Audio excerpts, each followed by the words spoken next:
Overview of C#. C# is a modern, object-oriented and type-safe programming language. Developed by Microsoft as part of its .NET initiative, it combines the power of C++ with the ease of Visual Basic. C# is designed to work with the .NET framework, which provides a comprehensive environment for application development, deployment, and execution. This basic C# program demonstrates a console application that prints "Hello World" to the terminal. The using system directive allows us to use system-level classes without namespace qualification. The program is wrapped in a namespace called Hello World, which helps organize code and prevent naming clashes. The program class contains the main method, which is the entry point of any C# application. Inside main, console.writeLine is used to output the string "Hello World." Every C# application starts execution from the main method. Environment setup. To start programming in C#, setting up an appropriate development environment is the first critical step. This includes choosing and installing an integrated development environment, IDE, that suits your preferences. Microsoft Visual Studio is a popular choice for C# developers, offering robust tools for coding, debugging, and building applications. For those who prefer a lightweight editor, Visual Studio Code, VS Code, is also a viable option, supporting C# through extensions. After choosing your IDE, the next step involves installing it on your machine. For Visual Studio, you can download the Community Edition from the official Microsoft website for free. During the installation, make sure to select the Net Desktop Development workload to include all necessary components for C# development. For Visual Studio Code, after installation, you will need to install the C# for Visual Studio Code extension from the marketplace to enable C# support. Both IDEs offer comprehensive documentation and community support to help new users get started. Setting up your environment properly ensures you have all the tools needed for efficient coding, testing, and debugging of your C# applications. Your first C# program. Creating your first C# program is a milestone in learning the language. It's traditionally a Hello World program, which is a simple code that outputs Hello World to the console. This program introduces you to the basic structure of a C# application, including using namespaces, the main method, and the console.writeLine method. The code begins with the using system directive, which allows us to access the system namespace that includes basic classes like console. The namespace Hello World defines a container for our program's classes. Inside, the class program defines a class that contains our code. The static void main string args line defines the main method, the entry point of the program, which receives an array of arguments from the command line. Finally, console.writeLine, Hello World, sends the text Hello World to the console. Understanding C# syntax. C# is a strongly typed, object-oriented programming language developed by Microsoft. Understanding its syntax is crucial for writing and understanding C# programs. Here, we'll explore a simple example demonstrating essential elements of C# syntax, including namespaces, classes, methods, and basic input-output operations. This C# program includes a using directive, which makes the types in a namespace available to use in our program. The namespace defines a scope that contains a set of related objects. Here, Hello World is our custom namespace. Inside, we define a class named Program. A class is a blueprint for creating objects. The main method is the entry point of a C# program, where the execution starts. Within this method, console.writeLine Hello World sends the text Hello World to the standard output. This basic structure is common to many C# programs. Compilation and execution process. In C#, code is first written in a high-level language, which is then compiled into intermediate language IL code by a language-specific compiler. This IL code is platform-independent. Next, the Common Language Runtime takes over and compiles the IL code into machine code using a just-in-time JIT compiler. This machine code is then executed by the computer. This C# code consists of a simple Hello World program. Initially, the C# compiler translates this source code into intermediate language, IL. The IL code, being platform-independent, does not run directly on a machine's hardware. Instead, when the program is executed, the Common Language Runtime, CLR's just-in-time JIT compiler kicks in. The JIT compiler converts the IL code into native machine code specific to the platform it's running on. Finally, this machine code is executed, and "Hello World" is printed on the screen. This illustrates the process from code writing to execution in C#. C# comments. Comments in C# are vital for documenting code. They enhance code readability, making maintenance and teamwork easier. Comments are ignored by the compiler. C# supports two main types of comments, single-line and multi-line. A single-line comment starts with double slashes and extends to the end of the line. For multi-line comments, or block comments, the text is enclosed between and. These can span multiple lines. Neither comment type affects the executable output, but serves as a tool for developers to annotate their code with explanations or to temporarily disable code during debugging. Data types. In C programming, data types are declarations for variables that determine the type and size of data associated with variables. This helps in determining the type of operations that can be performed on a given set of data. There are several data types in C, such as int, float, char, etc. In the code snippet, 3 variables are declared with different data types. An int, integer data type named number, is used to store whole numbers. A float, floating point, data type named pi, is for storing decimal numbers. Lastly, a char, character type named letter, is for storing a single character. These are some of the basic data types in C that allow the storage and manipulation of different forms of data. Variables. In C programming, variables are storage spaces in the computer's memory, which are used to hold data. Each variable has a specific data type, which defines the size and layout of the variable's memory, the range of values that can be stored within that memory, and the set of operations that can be applied to the variable. In the code example, 3 variables are declared and initialized. The variable age is of type int, which is used for integers, and it's initialized with the value 25. The variable grade is of type char, which is used for single characters, and it's initialized with the value a. Lastly, pi is a variable of type float, used for floating point numbers, initialized with the value 3.14. Each variable stores a piece of data of a specific type. Constants. In C programming, constants refer to fixed values that do not change during the execution of a program. Constants can be of any of the basic data types, like integer, float, char, etc., and they are defined using the stackDefine preprocessor, or the const keyword. Let's see how to define and use constants in a program. In the provided code, max size is defined as a constant using the stackDefine preprocessor directive, and its value is set to 100. This means wherever max size is used in the code, it will be replaced with 100 by the preprocessor before the program is compiled. On the other hand, min size is defined as a constant inside the main function using the const keyword with a value of 10. This designates min size as a constant integer, and its value cannot be modified throughout the scope of the function. The printf statements then output the values of these constants. Operators. In the C programming language, operators are special symbols used for performing specific mathematical, logical, or manipulative operations on operands. Operators are the building blocks of any C program. Here we'll explore the basic types of operators, including arithmetic, relational, logical, and assignment operators, illustrated with a simple example. This code snippet demonstrates various types of operators in C. The arithmetic operator, plus, is used to add 2 numbers. The relational operator, then, checks if the value of a is greater than b. The logical operator, and n, checks if both a and b are positive. Finally, the assignment operator, equals, assigns the value of a to b. Each of these operations produces a result, which is then printed out, showcasing how operators act on operands to perform computation, comparison, logical operations, or value assignments in C programming. Type conversion. Type conversion in C is the process of converting a value from one data type to another.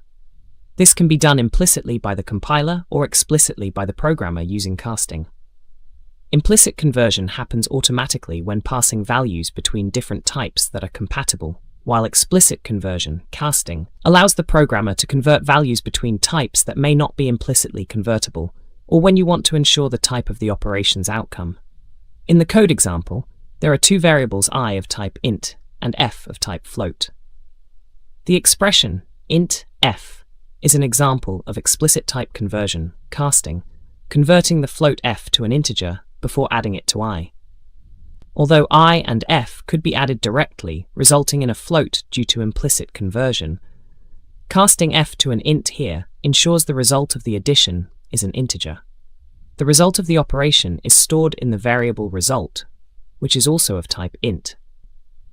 This manipulation highlights how type conversion enables flexibility in handling different data types during operations, ensuring the programmer has control over the outcome's data type. User input. To receive input from the user in C, we typically use the scanf function. This function allows us to take input from the standard input, usually the keyboard, and store the value into one or more variables. It's crucial to ensure that the variable type matches the format specifier used in scanf. In this code, we first include the setIh header file, necessary for input-output functions. We then declare an integer variable age. Using printf, we prompt the user to enter their age. The scanf function is then used to read the integer input from the user and store it in the variable age. The format specifier $d is used because age is an integer. Notice the use of and before age in scanf. This is because scanf requires the memory address of the variable to store the input. Finally, we output the user's age using printf. It's a simple yet effective demonstration of receiving user input and displaying it. Conditional statements, if, switch. Conditional statements allow a program to take different paths based on certain conditions. The if statement executes a block of code if a specified condition is true. The switch statement allows a variable to be tested against a list of values, each with its own code to execute. In the if statement, the program checks if number is greater than 0, prints positive number if true, checks if it is less than 0 next, prints negative number if true, and prints number is 0 otherwise. In the switch statement, the value of number is compared against cases. Since number is 5, it matches the first case, printing number is 5, and then exits the switch block due to the break statement. If number were anything other than the specified cases, the default case would execute. Loops, for, while, do while, for each. The for loop provides a concise way of writing loop structure. A for loop executes a block of code repeatedly until a specified condition is met. In this code, the for loop starts with initializing I to 0. Then, it checks if I is less than 5. If it is, it enters the loop block and executes printf $dni. After executing the block, I is incremented by 1, I++. This loop will print numbers from 0 to 4, each on a new line. Jump statements, break, continue, return. Jump statements in C provide a way to alter the flow of control in a program. Break exits a loop or switch statement. Continue skips the rest of the code in the current iteration and moves to the next iteration of the loop. And return exits the current function, optionally returning a value. Let's look at examples where these are used. In the provided code, a for loop iterates from 0 to 9. The break statement is used to exit the loop when I equals 5, so the loop doesn't continue till 9. Continue is used to skip the remaining part of the loop for even numbers, hence only odd numbers, 1, 3, before 5 are printed. Lastly, return I exits the function, returning the current value of I, which would be 5 due to the break statement. Arrays.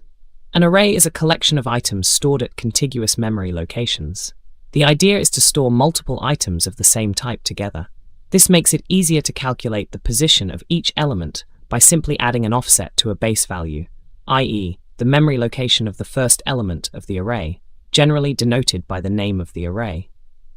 In the given code, we declare an array named R of type int with a size of 5. This array is initialized with the values 1, 2, 3, 4, 5.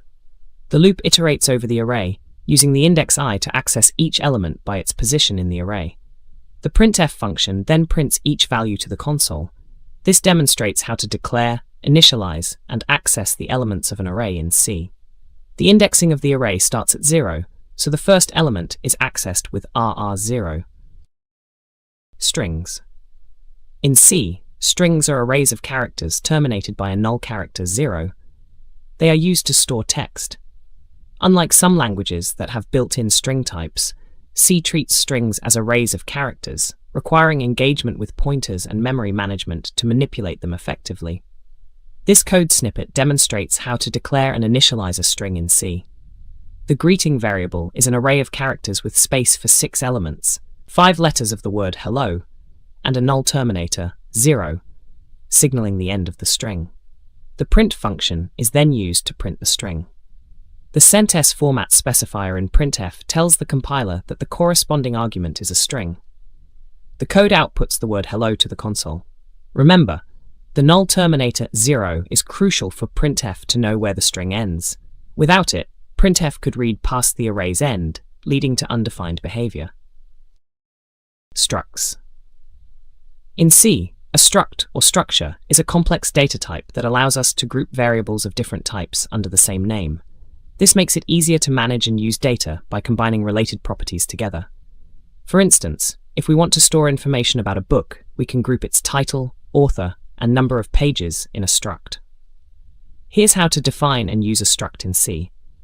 The code begins by defining a struct named book with 3 fields: title, author, and pages. Struct definition doesn't allocate memory itself, but describes a blueprint of what the struct will look like in memory. In the main function, a variable book1 of type struct book is declared and then initialized with the title, author, and number of pages of a specific book. The spy function from the string.h library is used to copy strings into the title and author fields, because array fields in structs cannot be assigned values using the assignment operator, equals. Finally, the book's details are printed. This demonstrates how to create and use structs to group related data together. Enumerations. Enumerations, or enums, in C are a user-defined type consisting of a set of named integral constants. Enums improve code readability and make it easy to manipulate sets of related constants. They are defined using the enum keyword. In this code, an enumeration named week is defined with 7 members corresponding to days of the week. By default, the first enumerator has the value 0, and each subsequent enumerator's value is incremented by 1 from its predecessor. Thus, Sunday would be 0, Monday would be 1, and so on. Enums are particularly useful for improving the readability of your code by allowing you to use named constants instead of raw numbers. This can make it easier to understand the purpose of a variable or parameter without having to look up what a particular number represents. Classes and objects. In object-oriented programming, classes are blueprints for creating objects, a specific instance of a class. A class encapsulates data for the object and methods to manipulate that data. Objects are individual instances of classes, created with specific values. The given code defines a car class with 2 private attributes, color and year. It also includes public methods to set and get these values. The main function creates an instance of the car class named myCar.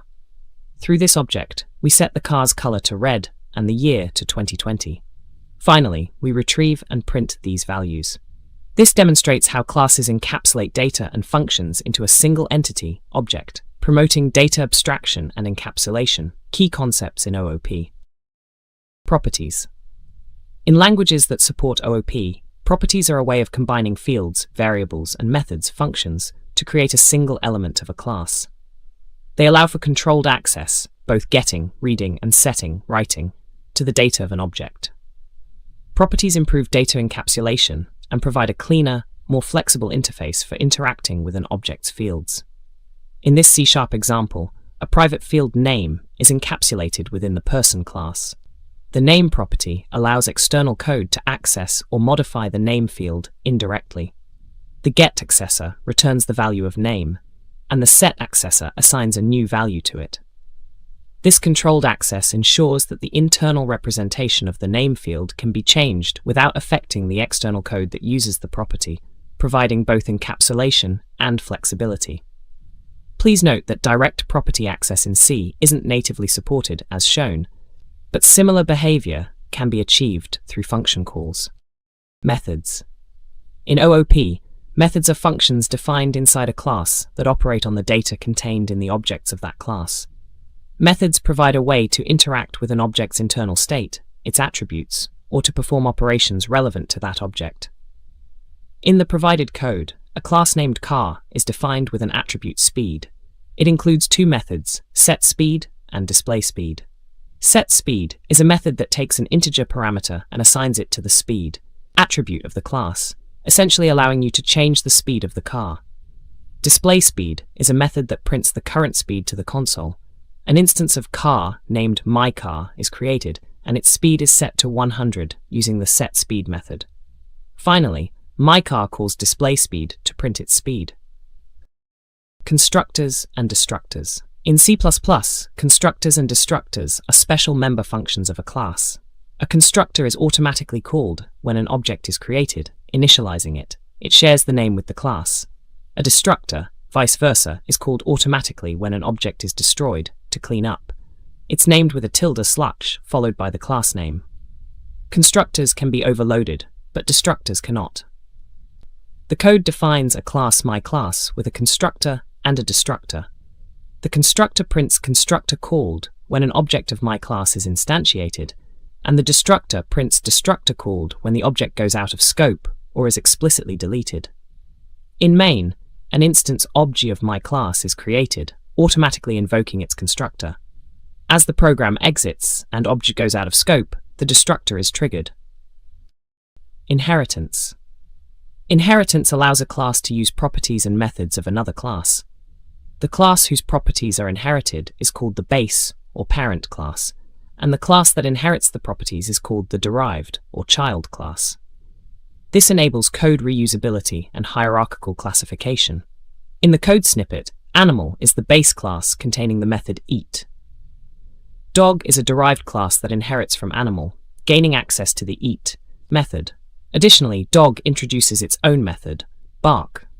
This demonstrates how inheritance enables dog objects to utilize both eat and bark methods, showcasing code reusability and the hierarchical relationship between the animal base class and the dog-derived class. Polymorphism. Polymorphism, in the context of object-oriented programming, allows objects of different classes to be treated as objects of a common superclass. It is particularly useful for code reusability and simplicity. C, being primarily a procedural programming language, does not support polymorphism in the same way as OOP languages like C++ or Java. However, we can simulate polymorphism using pointers to functions in C. Below is an illustrative example using function pointers to simulate polymorphism in C. In this example, a struct animal is defined with a function pointer speak as its member. This allows animal structs to point to any function that matches the signature of the speak function pointer. Two functions, dogspeak and catspeak, are defined to simulate different animal sounds. In the main function, two animal instances, dog and cat, are created. The speak function pointers of both instances are assigned to dogspeak and catspeak respectively. When dog.speak and cat.speak are called, the respective functions are executed, demonstrating polymorphism through function pointers in C. This approach allows for different behaviors to be associated with the same speak function call, simulating polymorphic behavior. Abstraction.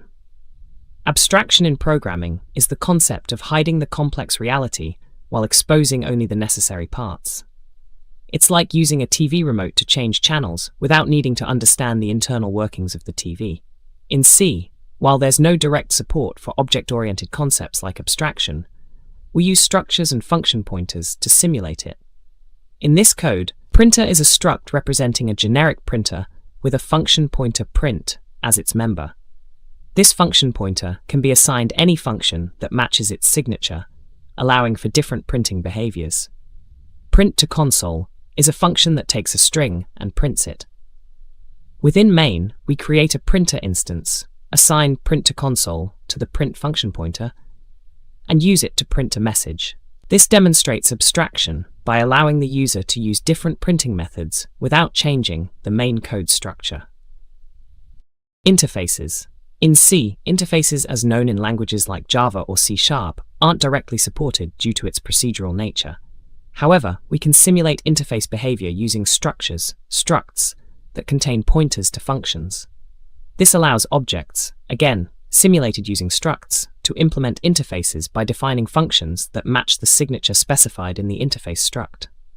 The code begins by defining an interface example, struct that acts as a template for an interface, containing a single function pointer. This design allows any struct that wants to implement this interface to include it and provide an implementation for the function. The object struct represents a concrete object that implements the interface by including an interface example instance. The implementing function serves as the implementation of the interface's function. Finally, initialize object initializes an object instance by setting the interface.function pointer to implementing function, effectively implementing the interface. This pattern enables a form of polymorphism in C, where different objects can implement the same interface and be used interchangeably where that interface is expected. Access modifiers. In object-oriented programming, access modifiers are keywords used to set the access level of classes, methods, and other members. The most common access modifiers are public, private, and protected. They are crucial in encapsulating and protecting data. Note, since C is not object-oriented, we use C++ examples to illustrate the concept. In this C++ code, myNumber is declared with a private access modifier, meaning it can only be accessed within the myClass class. The public access modifier for setMyNumber and getMyNumber methods allows these to be called from objects of the class. This demonstrates encapsulation. MyNumber can only be modified and accessed via these public methods, protecting it from direct access and modification from outside the class, adhering to the principle of data protection in OOP. Static members. In OOP, static members belong to the class rather than any individual object. If a field is declared static, there's only one copy of it, regardless of how many objects of that class are created.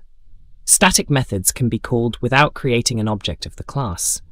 They are typically used for operations that don't require access to any instance variables. This example demonstrates simple use of a static member variable and method in a class. In this example, my class has a static member variable static value and a static method getStaticValue. The static value is initialized outside the class definition with a value of 5. Note that unlike non-static members, which are accessed through an instance of the class, the static member and method are accessed using the class name itself, as seen in the main function with myClass getStaticValue. This reflects that they are associated with the class rather than any object instance. The output of this program will be static value 5, demonstrating how static members maintain a single state across all instances of the class. Partial classes and methods. In the C# programming language, partial classes and methods provide a way to split the definition of a class or a method across multiple files. This feature is particularly useful in large projects, making code more manageable and allowing multiple developers to work on the same class without causing file conflicts. Partial methods also offer a way to define optional behavior that can be invoked only if it is implemented. In the provided code, employee is a partial class that is split across two files, file1.cs and file2.cs. Within file1.cs, the partial method onCreated is declared with no implementation. It's a way to specify a hook or extension point within the class. In file2.cs, the partial method onCreated is implemented. This implementation will be executed as part of the employee constructor's execution provided in file1.cs. If the implementation in file2.cs is removed, the call to onCreated in the constructor will simply be ignored, resulting in no runtime errors. This illustrates how partial methods can provide optional behavior that does not affect the class's functionality if not implemented. Generics. Generics allow the creation of classes, interfaces, and methods with a placeholder for types. This provides the ability to use these constructs with any data type without the need for multiple versions. Generics improve code reuse, type safety, and performance. In C, generics are not directly supported, but we can simulate their behavior using void pointers and function pointers for operations. In this example, swapGeneric function is a generic method to swap two variables of any type. It accepts two void pointers, a, b, pointing to the variables to be swapped, and a size variable indicating the size of the types. We use a temporary buffer TMP to store the value of a temporarily. Then, a is overwritten with the value of b, and finally, b is overwritten with the value stored in TMP. The memcpy function copies memory blocks, making this generic swap possible across different data types. Try-catch blocks. In C++, try-catch blocks are used for exception handling, allowing a program to deal with unexpected problems in a controlled manner. The try block contains code that might generate an exception, while the catch block is used to handle the exception. In this example, the throw 20 statement inside the try block throws an exception of type int. The catch block catches this exception as it specifies the type int for the caught exception. The program then executes the code inside the catch block, printing the message along with the exception number, and continues execution normally after the catch block. Finally block. In the context of C programming, it's important to note that C does not have built-in support for exception handling or a finally block as seen in higher-level languages like Java or C#. However, for the sake of conceptual understanding, we can discuss how a finally-like behavior could be implemented in C using manual techniques. In this example, we simulate a finally behavior in C by placing cleanup code, such as closing a file with fclose, after the main operations, but before the end of the function. This ensures that, regardless of how the program exits, normally or due to some error condition earlier, the necessary cleanup tasks, like releasing resources, are always performed. The concept of a finally block is to execute cleanup code irrespective of whether an exception occurred or not, which, in C, can be mimicked by careful structuring of code. Custom exceptions.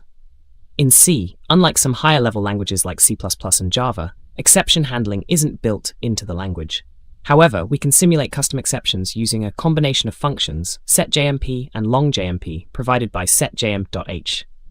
Here's a basic way to implement custom exceptions using these mechanisms. Here we utilize setJMP to set a restore point, and longjmp to simulate throwing an exception. When setJMP is first called, it returns 0, allowing the program to proceed normally. If longjmp is called, it causes setJMP to return a non-zero value, indicating an exception was thrown. In the example, test function simulates throwing an exception, which is caught in the else branch of main, where we handle the exception. Exception propagation. Exception propagation in C involves forwarding the exceptions from one part of a program to another, typically from functions back to the caller functions when exceptions occur. Unlike some high-level languages with built-in support for exception handling, e.g., try-catch blocks in Java or C#, C requires manual handling, often through return values and error codes. This approach promotes explicit checks and handling of error conditions. In this example, the function divide is designed to perform division. However, division by 0 is an error condition. We manually propagate this exception by returning a specific error code -1 when the denominator is 0. In the main function, after calling divide, we check the return value. If it's -1, we know an error occurred, and we handle it by printing an error message. This approach to exception propagation requires functions to return special error codes and callers to check these codes, differing from languages that have built-in exception handling mechanisms. List. In C, there isn't a built-in list data structure. However, you can create a list using structures and pointers. A common approach is to define a node structure representing each element in the list, containing the data and a pointer to the next node. Let's implement a simple singly linked list where each node stores an integer. The code defines a node structure with two members. Value stores the integer value, and next is a pointer to the next node in the list. The createNode function creates a new node, initializes it with the given value, and returns a pointer to it. It uses dynamic memory allocation, with malloc, for the node, sets the value, and initializes the next pointer to null to signify the end of the list or that the node is not yet linked. Dictionary. In C, while there is no direct dictionary data structure, we can approximate its behavior using structures and hashing. A dictionary stores key-value pairs where each key is unique. This example demonstrates a simplistic approach to implementing a dictionary for storing and accessing integer data by their string keys. Our dictionary is an array of item structs, each containing a key, string, and a value, integer. To add a key-value pair, we use a hash function to determine an index based on the key. This index determines where in the array the item is stored. Retrieving a value requires hashing the key again to find the index, and returning the associated value. This example uses a very basic hash function and doesn't handle collisions, which are common scenarios when two keys hash to the same index. Hashset.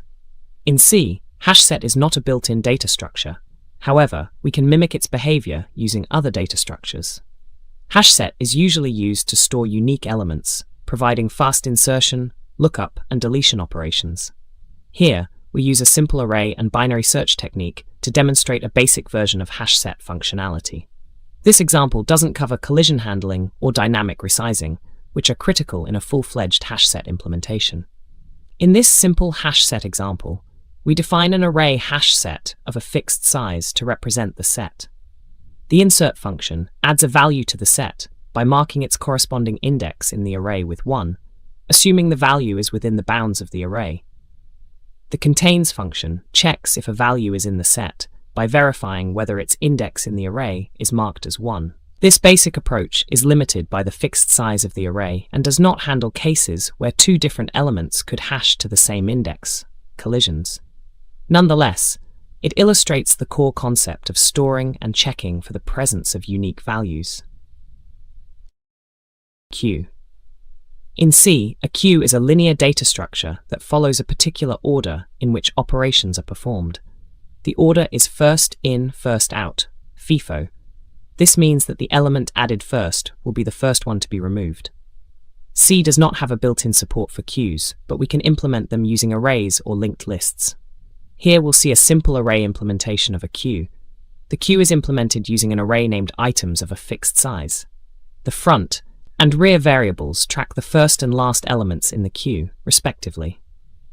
IsFull checks if the queue has reached its capacity, preventing more elements from being added. IsEmpty checks if the queue has no elements, which is necessary when removing elements to avoid underflow. InQueue adds an element to the rear of the queue if it's not full. And dequeue removes an element from the front, returning it. If after a dequeue operation, the queue becomes empty, front and rear are reset to -1. The main function demonstrates adding and removing elements from the queue. Stack. A stack is a linear data structure which follows a particular order in which the operations are performed. The order may be LIFO, last in, first out, or FILO, first in, last out. Think of it like a stack of plates. You can only take the top plate off or add a new plate to the top. The provided code demonstrates how to implement a stack in C. We define a stack structure with a top pointer, capacity, and an array to hold the elements. createStack function allocates memory for the stack and its elements array, initializing the top to -1 to indicate that the stack is empty. Push function adds an element to the top of the stack. Pop function removes and returns the top element of the stack. Peek function just returns the top element without removing it. Together, these functions facilitate the basic operations of a stack. LINQ basics. LINQ, language integrated query, is a powerful feature in C# that allows you to query collections in a declarative manner. It can be used on arrays, lists, or any collection that implements the IEnumerable interface. LINQ queries can filter, sort, transform, and aggregate data concisely and readably. The code defines an array of integers named numbers. It then uses a LINQ query to find all even numbers in the array. The query uses the where extension method, which filters elements based on a predicate, in this case, numbers that are divisible by 2, n%2 = 0. This predicate is defined by a Lambda expression, n = n%2 = 0. The result of the query is converted to a list using toList and is stored in even numbers. Finally, a for each loop iterates through even numbers and prints each one. Reading and writing files. Reading and writing files in C involves using standard I/O functions provided by the C standard library. The process typically starts with opening a file using fopen, followed by reading or writing using functions like fprintf, fscanf, fwrite, and freed, and finally closing the file using fclose. Let's illustrate this with a simple example where we write to and read from a file.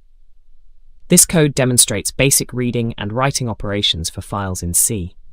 Initially, a file named example.txt is opened in W+ mode, which allows for writing and reading. If the file cannot be opened, the program returns 1. Using fprintf, a string along with an integer is written to the file.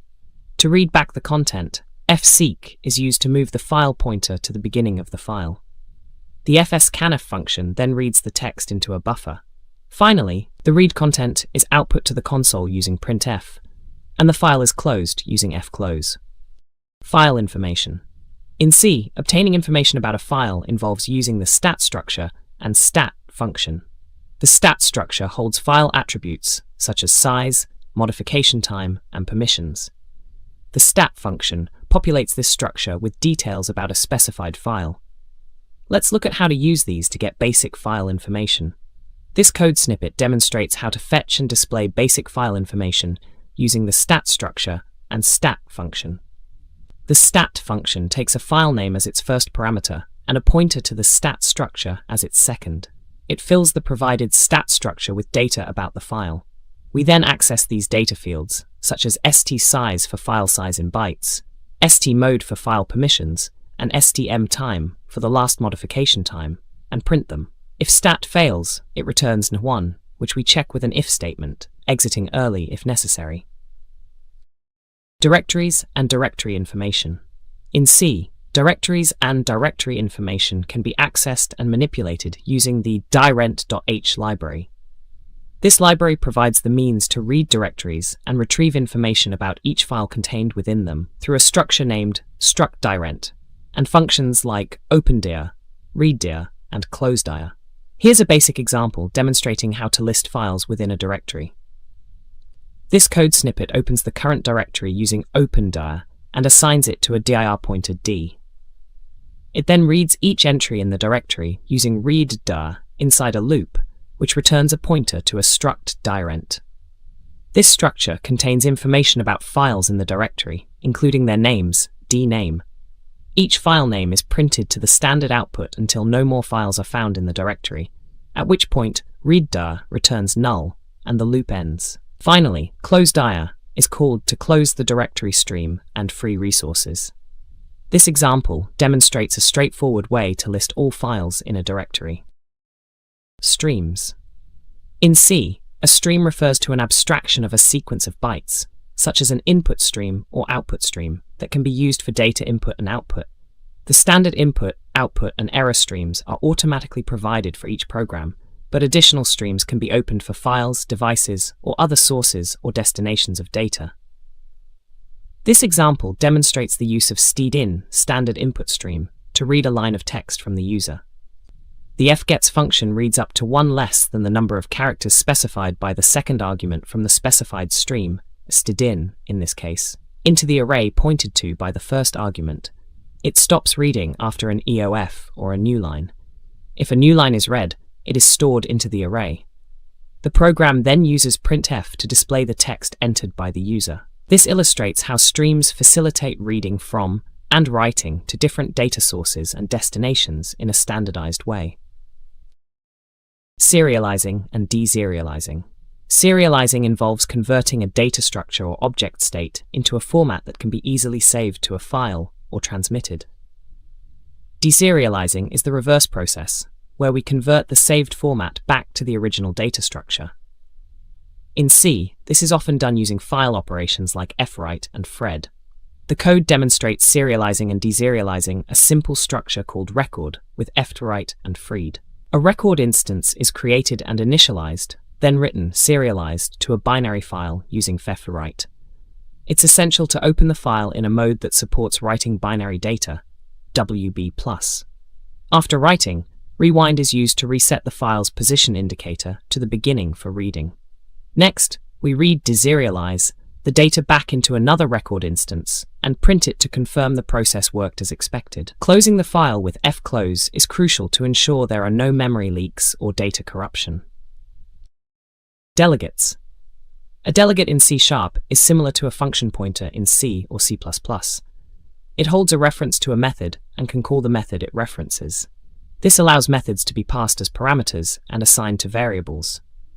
Delegates are particularly useful for implementing event handling and callback methods. Understanding the syntax and use of delegates is key to advanced C# programming. This code snippet defines a delegate named myDelegate that can hold references to methods taking a single string parameter and returning void. In the program class, a method showMessage is defined, which matches the signature of myDelegate. In the main method, we create an instance of myDelegate, del, and assign it to reference the showMessage method. Finally, we invoke showMessage through the delegate by calling del with a string argument, hello world. This demonstrates the basic usage of delegates for referencing and invoking methods. Anonymous methods. Anonymous methods in C# provide a mechanism for defining a method inline without having to give it a name. This is particularly useful when working with delegates, allowing you to instantiate them with blocks of code directly. This approach can make your code more concise, especially for short event handlers or callback functions. In this code snippet, we define a delegate display message that takes a single string parameter. Then, we instantiate this delegate with an anonymous method using the delegate keyword, followed by a code block. The anonymous method takes a string parameter msg and simply prints it to the console. Finally, we invoke the delegate showMessage with the string hello world as its argument. This example illustrates how to use an anonymous method to implement a delegate's functionality directly at the point of its declaration, making the code shorter and more straightforward. Lambda expressions. Lambda expressions in C# are a concise way to represent anonymous methods. These are particularly useful when using functional aspects of C# like LINQ or when defining simple delegate instances. A lambda expression is composed of parameters, an arrow token equals, and an expression or a statement block. In this example, we define a lambda expression that adds two integers. The func int is a delegate that expects two integers as input parameters and returns an integer. The lambda expression xy equals x plus y specifies that x and y are inputs and the output is their sum. We then use this expression to add 5 and 3, outputting 8. Events. Events in C# are a way to provide a mechanism for communication between objects. They help in making a class that sends a notification to other classes when something important happens. The class that sends or raises the event is called the publisher, and the classes that receive or handle the event are called subscribers. In this code, we define a publisher class that declares an event myEvent using the event handler delegate. The raise event method raises myEvent. We also define a subscriber class with the handle event method to handle the event. In the main method, we create instances of publisher and subscriber, then subscribe to the myEvent event by adding subscriber.handleEvent to it using the += operator. When publisher.raiseEvent is called, it triggers myEvent, and handleEvent in subscriber executes, displaying event received. This demonstrates how events facilitate a publisher-subscriber model for communication. Event handler. An event handler in C# is a delegate used to handle events. It is a means by which you can notify your application when something interesting happens. The event handler delegate is predefined in the .NET framework and takes two parameters, the source of the event and an event data object. In the example, an event called myEvent is declared using event handler. In the main method, a method named eventTriggered is subscribed to myEvent. When myEvent is invoked, it calls eventTriggered, displaying a message. The event invocation uses the null conditional operator to ensure it only attempts to invoke myEvent if it has subscribers. This example illustrates defining, subscribing to, and triggering an event using event handler. Async and await. Asynchronous programming is crucial for creating responsive applications. The async and await keywords in C# make writing asynchronous code almost as straightforward as writing synchronous code. Async is used to mark a method as asynchronous, indicating that the method can perform work asynchronously. Await is then used to call asynchronous methods, allowing the method to suspend execution until the awaited task completes, without blocking the thread. In this code, access the web async is an asynchronous method marked by the async keyword, and it returns a task int. Inside, it creates an HTTP client to download the contents of a web page. getStringAsync is an asynchronous method that does not block the calling thread. The await keyword is applied to getStringTask, which suspends the execution of access the web async until getStringTask completes. Once completed, URL contents is filled with the data from the web page, and the length of this data is returned. This pattern allows other operations to run concurrently without waiting for the web access to complete. Tasks. In C#, a task represents an asynchronous operation. Task and tasked result are used to perform some work asynchronously. This concept is central to asynchronous programming in .NET, enabling more responsive applications. This code snippet demonstrates creating and running an asynchronous task. Task.run is used to execute a Lambda expression asynchronously, which in this example simply waits for 1 second using thread.sleep 1000 to simulate a time-consuming operation, and then prints task completed. The await keyword is applied to the task returned by task.run to indicate that the execution of main should pause until the task completes. This way, main isn't blocked while the task is running, allowing other operations to execute concurrently or the system to stay responsive. Parallel programming. Parallel programming allows multiple processes to run simultaneously, leveraging the computing power of multi-core CPUs. This example demonstrates a simple use case of parallel programming in C using OpenMP, a widely used API for parallel programming in C++. In this code snippet, OpenMP is utilized to create a parallel region where each thread executes the code block within. The #pragma omp parallel directive tells the compiler to execute the following block of code in parallel, each by a separate thread. The function omp get thread num is used to obtain the ID of the current thread, which allows each thread to print a unique message indicating its identity. This simple example showcases the essence of parallel programming by running multiple executions of the print statement concurrently. Creating and using attributes. In C, attributes provide a powerful method to attach metadata or special instructions to code entities, such as functions or variables. This can influence how they're handled by the compiler. Let's explore how to create and use attributes through a basic example. In this example, we use the attribute syntax to mark old function as deprecated. This issues a warning whenever the function is called, indicating that it should no longer be used. The deprecated attribute is a way to signal to other developers and to the compiler that there is a newer preferred way of achieving the same functionality. This example demonstrates how attributes can help manage software evolution and deprecation policies. Reflection. Reflection is not traditionally available in C, as it is in higher-level languages like Java or C#. However, with creative use of structs, function pointers, and metadata, we can implement basic reflection-like features. This example demonstrates simulating reflection to access a struct's metadata. In this code, a person struct is defined with name and age properties, simulating an object. The printPerson function, which takes a void pointer, acts similarly to a method that operates on the object.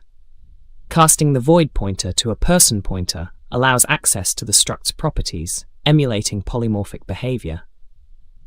This approach mimics reflection by indirectly accessing and interacting with the struct's attributes. Although not true reflection, it demonstrates how C can imitate some aspects of reflective programming through pointers and struct metadata. ComInterop. ComInterop is a mechanism in C# that allows C# programs to interact with COM objects.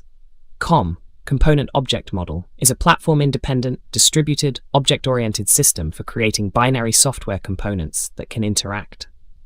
ComInterop bridges the gap between the COM objects and the .NET framework, enabling .NET applications to instantiate COM objects and invoke their methods as if they were .NET classes. In the provided code snippet, we use system.runtime.interop services to work with COM objects in C#.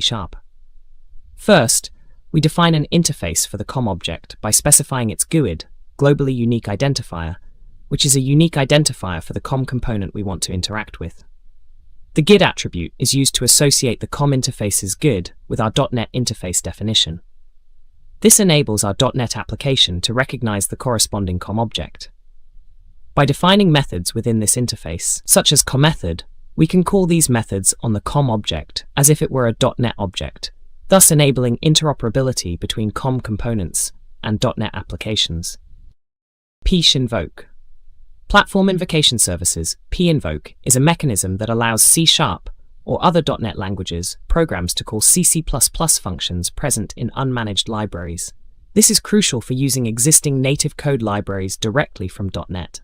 PInvoke serves as a bridge between managed code and unmanaged functions, providing the ability to call standard C functions, pass arguments, and use return values in a .NET environment.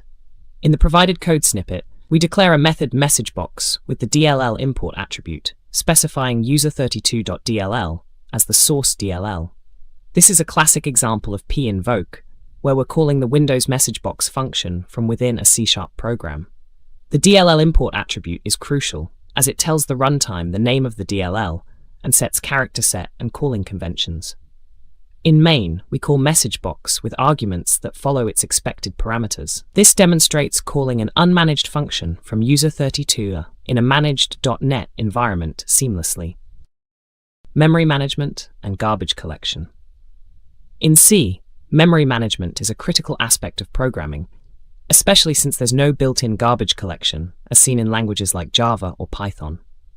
Manual memory management is done using the standard library functions malloc, realloc, calloc, and free. Understanding how to properly allocate and deallocate memory is crucial for avoiding memory leaks and ensuring efficient use of resources. This code snippet demonstrates basic dynamic memory allocation and deallocation in C. We allocate memory for an integer using malloc and assign it to the pointer ptr. Before using the allocated memory, we check if malloc successfully returned a non-null address, which is crucial to avoid dereferencing a null pointer. After using the allocated memory to store the integer 10 and printing it, we free the memory using free ptr to avoid memory leaks. This simple pattern highlights the essence of memory management in C, where developers must manually handle memory allocation and deallocation to ensure efficient resource use and application stability. Dynamic language runtime.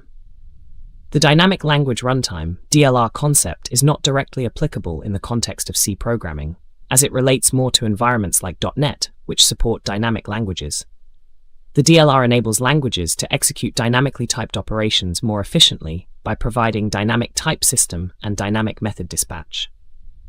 For our purposes, let's explore how dynamic behavior can be mimicked in C using function pointers and void pointers. In the code snippet, dynamic print function demonstrates a form of dynamic behavior in C. It accepts a void for data, which could point to any data type, and a function pointer for a specific print function. The printInt function is designed to print int values.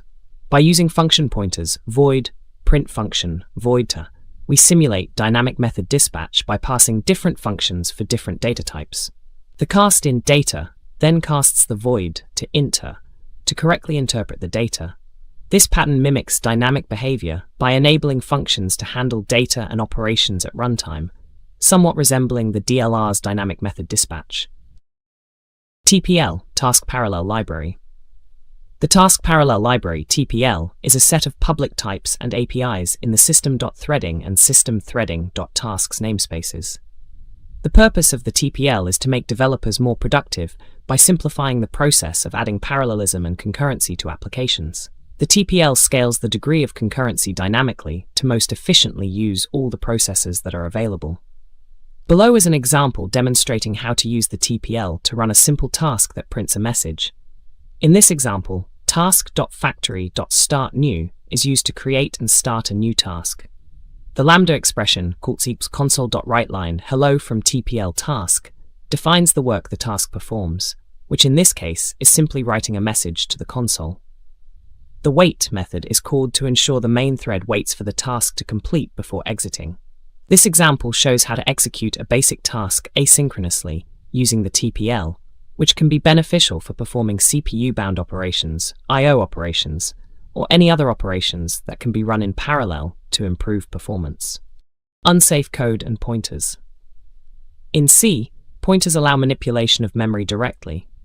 They're essential for performance-critical applications, but they must be used cautiously to avoid undefined behavior, memory leaks, or crashes. Unsafe code expands capabilities by ignoring the C-type system safeguards, enabling low-level memory manipulation.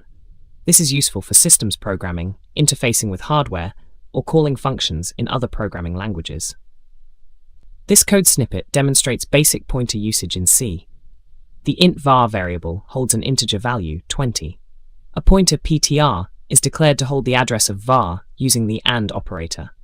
3 print statements illustrate different aspects: the actual value stored in var, the memory address of var stored in PTR, and lastly, the value at the memory address pointed to by PTR, effectively the value of var. This illustrates direct memory access and manipulation via pointers, a powerful feature used carefully.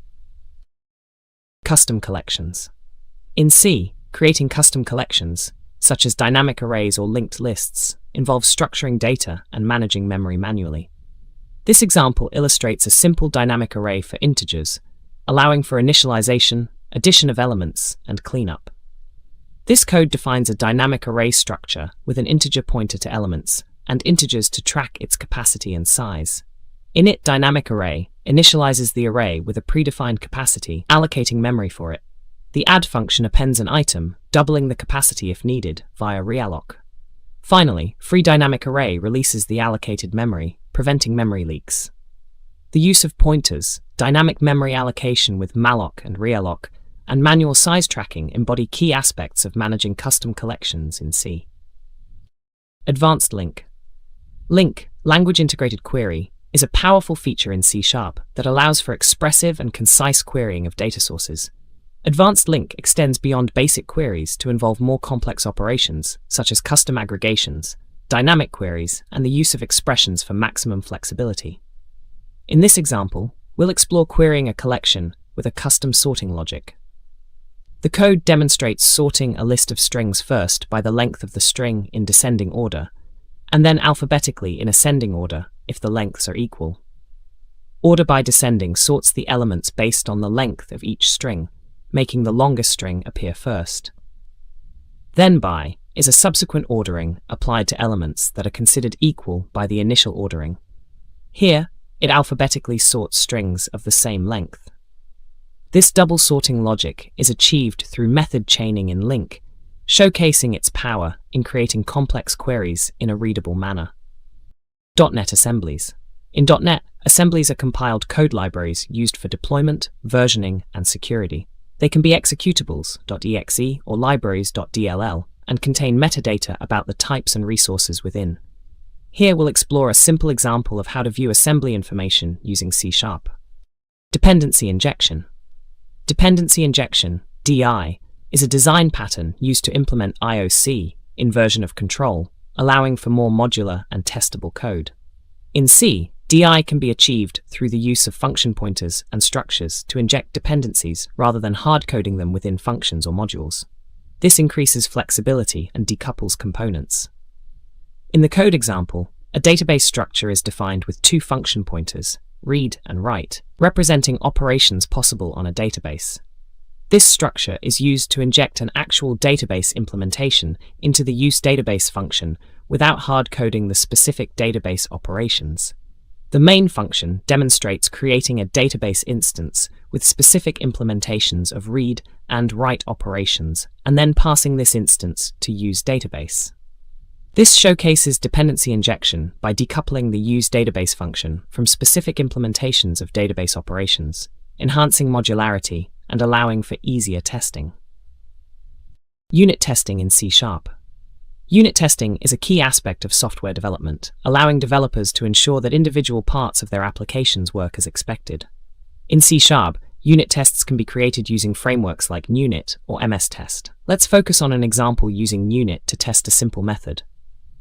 This code snippet shows a basic unit test in C# using the NUnit framework. The test fixture attribute marks the class calculatorTests as a test suite. A test attribute above a method signifies that the method is a test method. The addReturnsCorrectSum method demonstrates a single test case. It first creates an instance of the class being tested, calculator, in the arrange phase. In the act phase, it calls the add method with 2 numbers. Finally, the assert phase uses assert.equal to check if the actual result matches the expected outcome. This pattern of arrange, act, assert is a common practice in unit testing. Understanding the .NET framework. The .NET framework, developed by Microsoft, is a comprehensive and consistent programming model for building applications that have visually stunning user experiences, seamless and secure communication, and the ability to model a range of business processes. In this C# example, using system, imports the system namespace containing fundamental classes for managing data types, events, and system services. The namespace Hello World encapsulates our program to avoid name clashes. Inside, the program class contains a main method acting as the entry point for execution. Console.WriteLine prints Hello World to the console. Here, we witness .NET Framework's support for object-oriented programming, encapsulation through namespaces, and use of the base class library BCL for input and output. Overview of .NET Core. .NET Core is an open-source, general-purpose development platform maintained by Microsoft and the .NET community on GitHub. It is cross-platform, supporting Windows, macOS, and Linux, and can be used to build device, cloud, and IoT applications. .NET Core provides a way to write applications with C#, Visual Basic, or F# programming languages.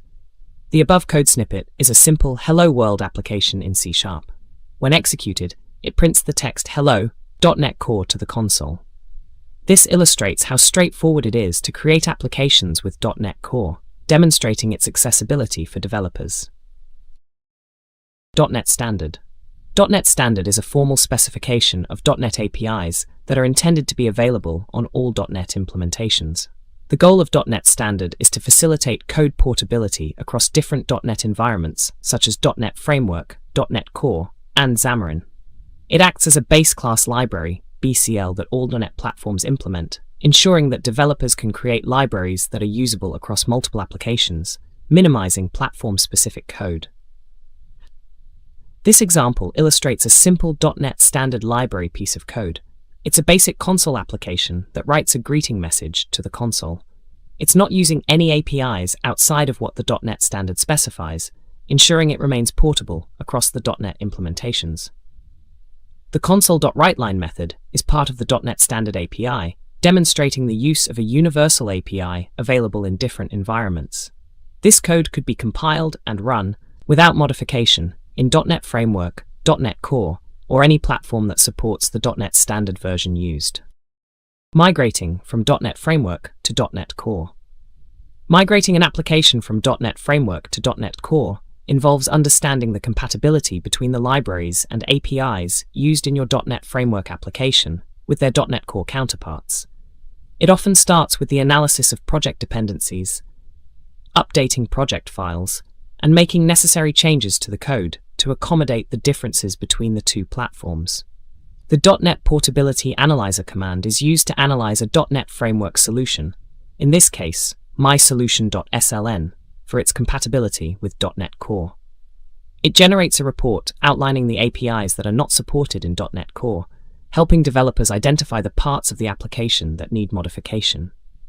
This step is crucial for planning the migration process, as it provides insights into the feasibility and the extent of changes required to migrate an application from .NET Framework to .NET Core. Common Language Runtime, CLR.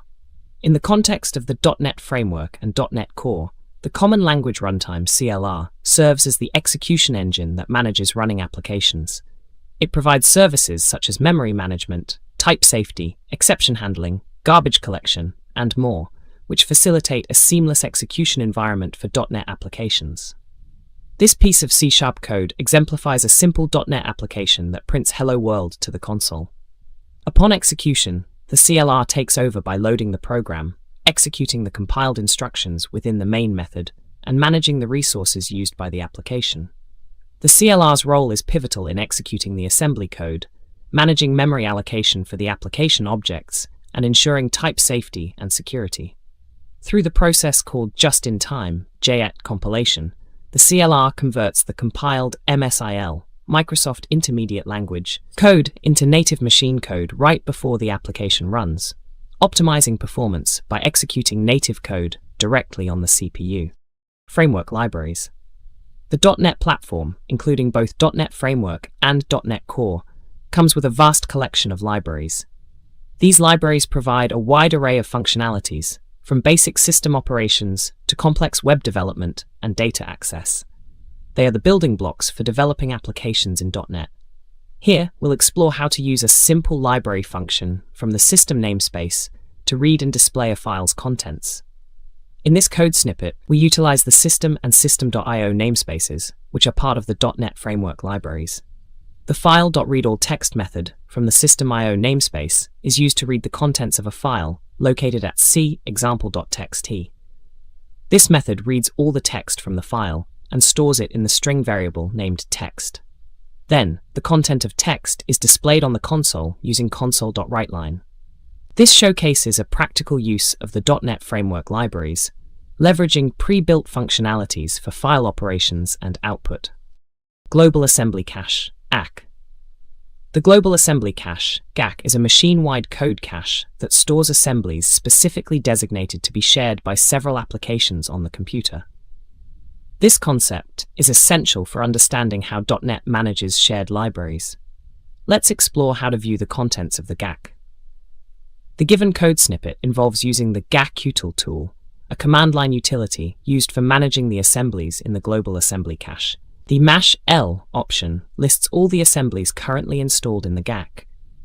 This command is useful for developers to verify which versions of a shared assembly are available system-wide. It's particularly handy for troubleshooting assembly binding issues.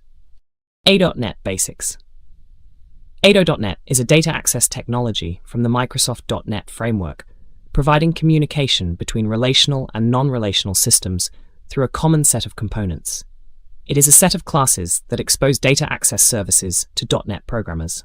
A.NET offers a rich set of features for connecting, querying, and manipulating databases. This code demonstrates a basic A.NET usage pattern for connecting to a SQL Server database. Firstly, it includes necessary namespaces, particularly system.data.sql client, which contains classes for SQL Server specific implementations. A connection string is defined to specify the database, server, and authentication details.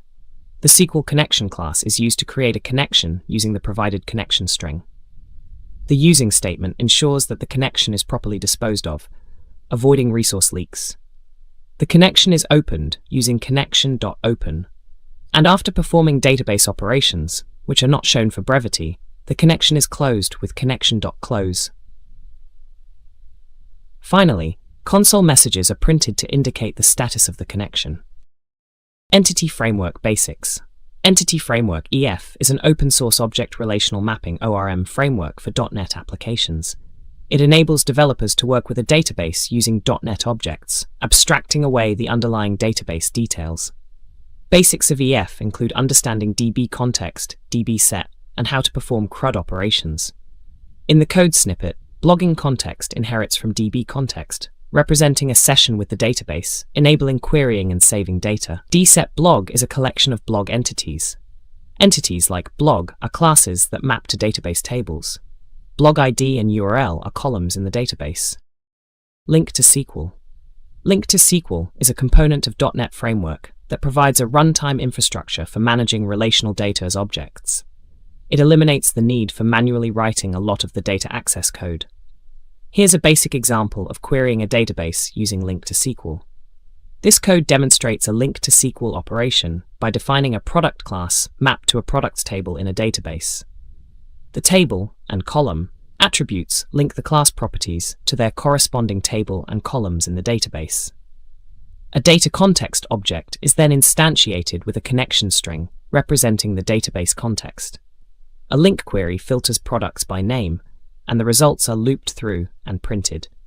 This showcases how LINQ to SQL simplifies data querying and manipulation by allowing developers to work with data in a strongly typed manner. Working with SQL Server.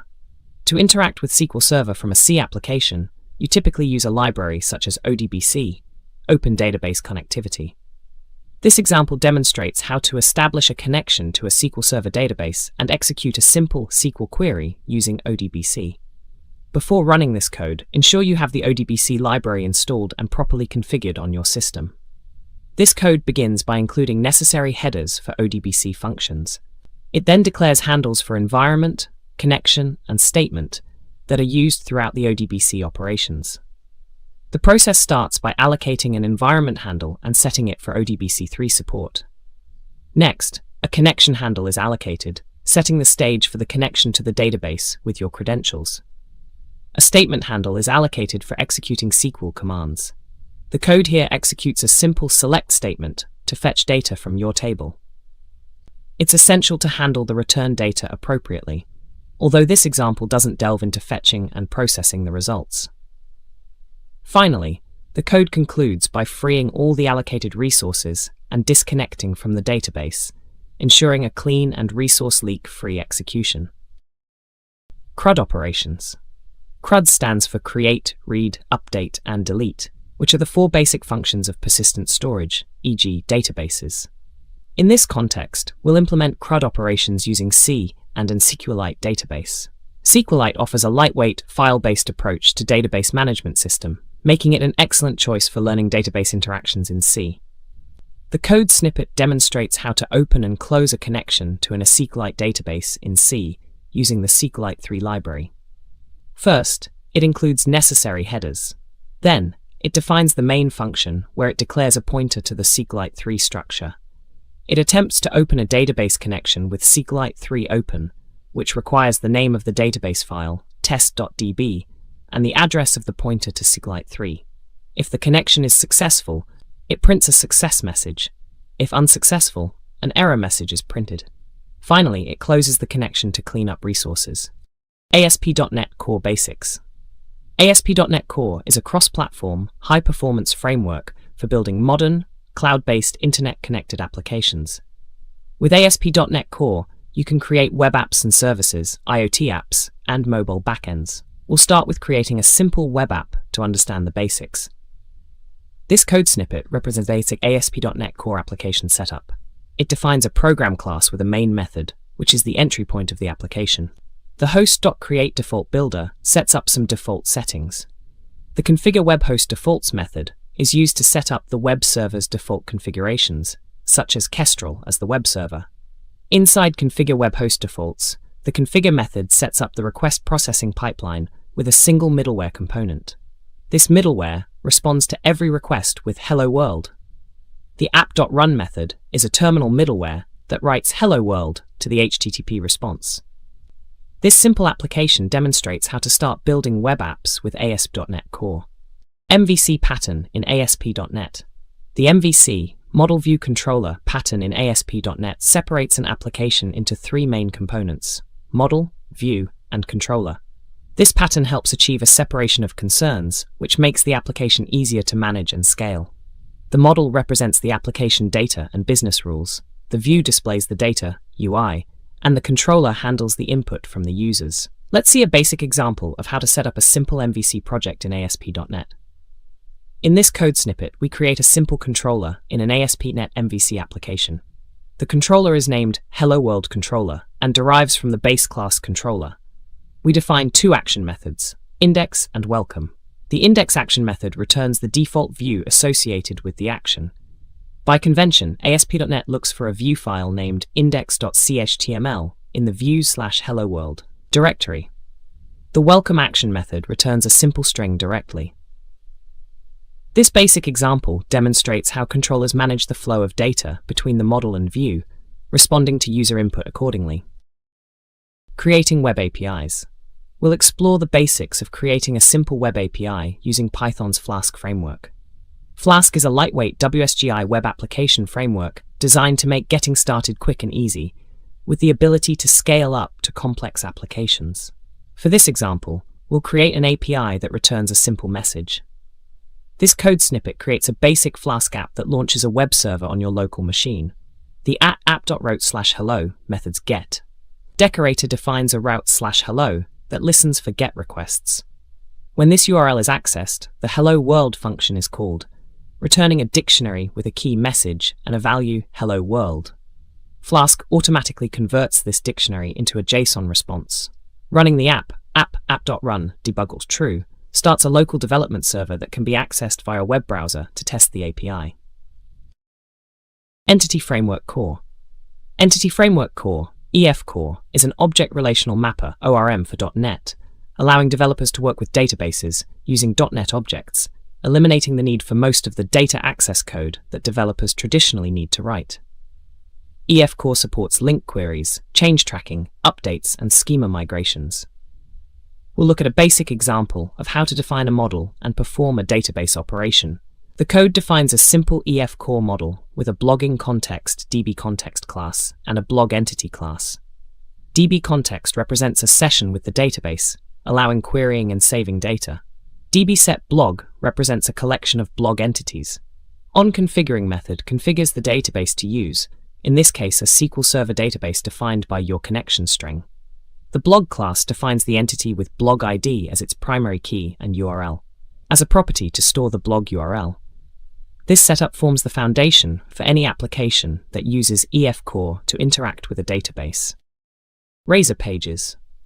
Razor Pages is a web application framework that is part of ASP.NET Core, making it easy to build dynamic web UIs. Razor syntax allows for server-side logic to be embedded within HTML pages without compromising the page's structure or readability. It is especially well suited for developing web applications with clean separation of concerns. This example demonstrates a simple Razor page. The @page directive at the top indicates that this file is a Razor page. Next, a standard HTML heading tag is used to display a title. Then Razor syntax is used to declare a variable named greeting that stores a string. Finally, this variable is displayed in a paragraph tag using the Razor syntax @greeting, which embeds the value of the greeting variable into the rendered HTML, showing how Razor blends C# and HTML seamlessly. Working with JSON. JSON, JavaScript Object Notation, is a lightweight data interchange format. It's easy for humans to read and write, and easy for machines to parse and generate. JSON is often used to send data from a server to a web page. In this example, we'll see how to parse a JSON string in C using the popular JSON-C library. This is a common task when dealing with API data. The code starts by including the JSON-C library header file. A JSON string representing an object with two properties, name and age, is defined. Using the JSON tokener parse function, this string is parsed into a JSON object structure. After parsing, you can access the parsed data using functions from the JSON-C library. This example demonstrates the initial step in working with JSON, parsing. Parsing is essential for accessing and manipulating the data contained in JSON format. Authentication and authorization. Authentication and authorization are crucial components in web development, ensuring that users can access only the resources they are permitted to. Authentication verifies a user's identity, while authorization determines the resources a user can access. Here's a basic example using a simple login mechanism. In this code snippet, a simple if-else statement checks the user's credentials, username and password. If the credentials match a predefined set, admin/admin123, the user is considered authenticated and authorized with an admin access level. Otherwise, they're not authorized and default to a guest access level. This example highlights the fundamental concept of checking credentials, authentication, and assigning permissions based on those credentials, authorization. Windows Forms. Windows Forms is a graphical user interface, GUI, class library included with the Microsoft.NET framework, allowing for the creation of desktop applications for Windows. It provides a variety of controls such as buttons, text boxes, and labels to build the interface, along with events to handle user interaction. This code snippet demonstrates the basic structure of a Windows Forms application. It includes using directives for necessary namespaces. The program class contains the main method, which is the entry point of the application. Application Enable Visual Styles makes use of the current Windows theme for controls. Application.setCompatible text rendering default false sets the default text rendering to GDI+ instead of GDI, affecting text clarity and layout. Application Run New Form 1 starts the application and displays the main form to the user. WPF Basics. WPF, which stands for Windows Presentation Foundation, is a UI framework for building visually appealing desktop applications on Windows. It uses XAML, Extensible Application Markup Language, for UI definition, and C# for logic. This basic WPF example defines a main window with a single button centered on it. The code is composed of XAML, which WPF uses to describe the UI. The window tag defines the container for the application's UI, including its title, height, and width attributes. Grid is a layout panel that organizes child elements in a flexible manner. The button element declares a clickable UI component with the text "Click Me." horizontal alignment, and vertical alignment properties are used to center the button within the grid. This code demonstrates the fundamental structure and components used in a WPF application. Event handling in GUI. In GUI graphical user interface development, event handling is a critical concept. It involves responding to actions performed by the user, such as clicks, keystrokes, or mouse movements. In C, various libraries like GTK+ or Qt are used for GUI development, which have their ways of handling events.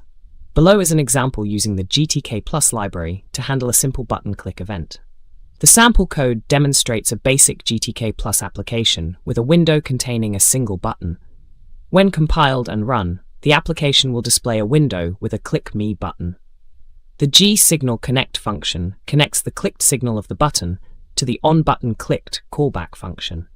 This means that when the button is clicked, the onButtonClicked function gets called, executing any code within it, in this case, printing button clicked to the console. This pattern of connecting signals to callback functions is a fundamental aspect of event handling in GTK+ and similar GUI libraries. Data binding in WPF. Data binding is a core concept in WPF that allows developers to bridge the gap between UI elements and data sources, thus making it easy to display and interact with data. It enables automatic synchronization of values between the binding source and target properties. In this example, we'll bind a slider's value to a text box to illustrate how changes in the slider's position automatically update the text box. In this XAML code, two WPF controls, a slider and a text box, are placed inside a stack panel. The text box's text property is bound to the slider's value property. The element name property in the binding object refers to the slider control, and path equals value specifies that the text box should display the slider's value property. The update source trigger equals property changed ensures that the text box's content updates as soon as the slider's value changes. This simple yet powerful mechanism illustrates how data binding facilitates communication between UI elements in WPF applications. Xamarin Forms Introduction. Xamarin Forms is a cross-platform UI toolkit that allows developers to easily create native user interface layouts that can be shared across Android, iOS, and Windows Phone. It allows for code reusability, which significantly reduces development time and cost. This code snippet defines a simple Xamarin Forms application. The app class inherits from application, serving as the entry point. Inside the constructor, we set the main page property to a new instance of content page. This is the primary page displayed by the app. The content of this content page is set to a new label with its text property set to Hello, Xamarin.Forms, demonstrating a simple way to display text on the screen. The use of Xamarin.Forms allows this UI to be rendered on multiple platforms from this single codebase. Cross-platform mobile development. Cross-platform mobile development refers to the process of developing mobile applications that can run on multiple mobile platforms using a single codebase. This approach enables developers to write the code once and deploy it across various platforms like iOS and Android, saving time and resources. One popular framework for cross-platform development is Flutter, which uses the Dart programming language. The code snippet is a basic Flutter application. It starts by importing the material package, which is a visual design language that integrates with Flutter. The main function calls runApp, passing myApp as an argument, which Flutter uses to initialize the app. MyApp is a widget in this case, a stateless widget, hinting that its configuration won't change over time. Inside MyApp, a Material App widget is returned, providing a number of essential app functionalities, including navigation and themes. The Scaffold widget offers a high-level structure for implementing the basic visual layout, and it hosts an app bar and a center widget to display text, encapsulating the Hello World string, working with user interfaces in Xamarin. In Xamarin, user interfaces can be created either in C# code or using XAML, Extensible Application Markup Language. This example demonstrates creating a basic interface with a button and a label using XAML, which is the preferred method for its readability and separation of concerns. The code defines a content page containing a stack layout to organize widgets vertically. Inside it, a button and a label are placed. The button widget includes a text property set to Click Me, and an event handler onButtonClick for the clicked event, allowing the app to react to user taps. The label widget displays the text "Hello Xamarin" using its text property. This structure exemplifies how to lay out and handle basic user interactions in a Xamarin.Forms application. Accessing web services. Accessing web services in mobile app development is crucial for interacting with remote servers to retrieve or send data. This process often requires making HTTP requests and handling responses in a way that can be displayed or used within the app. Here, we'll see a basic example of how to make a GET request to a web service using a popular library in C-based environments. The code uses libcurl, a client-side URL transfer library supporting various protocols. Curl easy init initializes a libcurl session. If successful, it proceeds to set options for the operation. curl-opt-URL specifies the URL to fetch, and curl-opt-to-follow location allows following HTTP redirects automatically. Curl easy perform executes the configured request. Success or error of the request is checked, and relevant error information is printed if needed. Finally, curl easy cleanup cleans up the session to avoid resource leaks. This pattern is fundamental for accessing web services from C-based applications or environments. SQLite and local data storage. In mobile application development, managing data locally is crucial for offline availability and quick data access. SQLite is a popular choice due to its simplicity, reliability, and efficiency in managing local databases. It doesn't require a separate server process and accesses its storage files directly. Here, we illustrate how to create a SQLite database, define a table, and perform simple CRUD, create, read, update, delete, operations in C-based environments. This code snippet demonstrates the basic steps for working with a SQLite database in a C environment. Firstly, it includes the SQLite 3 header and initializes a database connection using SQLite 3 open. It checks if the database opens successfully. Next, it attempts to create a table named students with 2 columns, ID, an integer and the primary key, and name, a text field. This operation makes use of SQLite 3 exec to execute SQL commands directly. Error messages are handled using standard fprintf for logging purposes. Lastly, the database connection is closed using SQLite 3 close. This example provides a foundational understanding of creating and managing SQLite databases locally on a device. Project planning and design. Before diving into coding, it's crucial to plan and design your project. This includes outlining the project's objectives, defining its architecture, and identifying the key functionalities. The code section here is not real C code, but a representation of the steps involved in planning a project. This pseudocode outlines the basic phases such as defining project objectives, outlining the architecture, identifying key functionalities, planning the user interface, and breaking down tasks. These steps are essential for ensuring a structured approach to developing a software project, making the actual coding process more efficient and organized. Implementation. We'll create a simple calculator that can perform basic operations like addition, subtraction, multiplication, and division. The user will input 2 numbers and select an operation. This code describes a simple calculator in C. The scanf function is used to read the operator and 2 numbers from the user. Based on the operator entered, the switch statement selects the corresponding case to execute the appropriate arithmetic operation. If the operator doesn't match any case, it defaults to printing an error message. This program is a fundamental example of conditional statements, switch, and input-output, printf and scanf in C. Testing and debugging. Testing and debugging are crucial phases in software development, ensuring that your program works as expected under various conditions and finding and fixing errors respectively.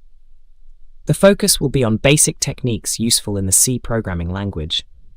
This code snippet is an example of a runtime error attempting to divide by 0, which will crash the program. When debugging such issues, tools like GDB for C can help identify the line causing the crash. Testing involves checking not just typical cases, but also boundary conditions and error scenarios. Unit tests could be written to automatically test individual components, functions, with various inputs, including edge cases. The process of testing and debugging is iterative, often requiring multiple rounds to ensure software reliability and robustness. Documentation. Proper documentation is crucial for maintaining and understanding code. It involves commenting and describing the functionality, parameters, returns, and any side effects of your code.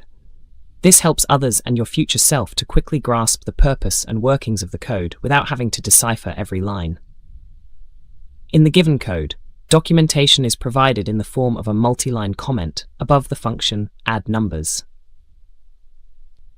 It begins with a brief description of what the function does, which is adding two integers.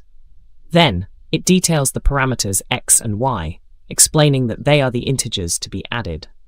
Finally, it mentions the return value, which is the sum of x and y. This style of commenting provides a clear, concise description of the function's purpose and usage, making it easier for anyone to understand what the function does without having to read its implementation. Presentation.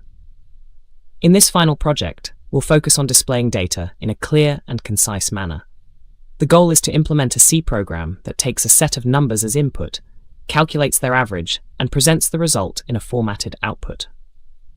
This exercise combines basic arithmetic operations, input-output operations, and formatting skills. The code snippet defines an array called numbers with 5 integer values. It then initializes a float variable named average to store the calculated average of the numbers. Inside the for loop, it iterates over the elements of the numbers array, adding each element's value to average. After the loop completes, average is divided by the number of elements, 5, to calculate the mean value. Finally, the program uses printf to display the average, formatted to 2 decimal places. This demonstrates how to present calculated results clearly and accurately to the user.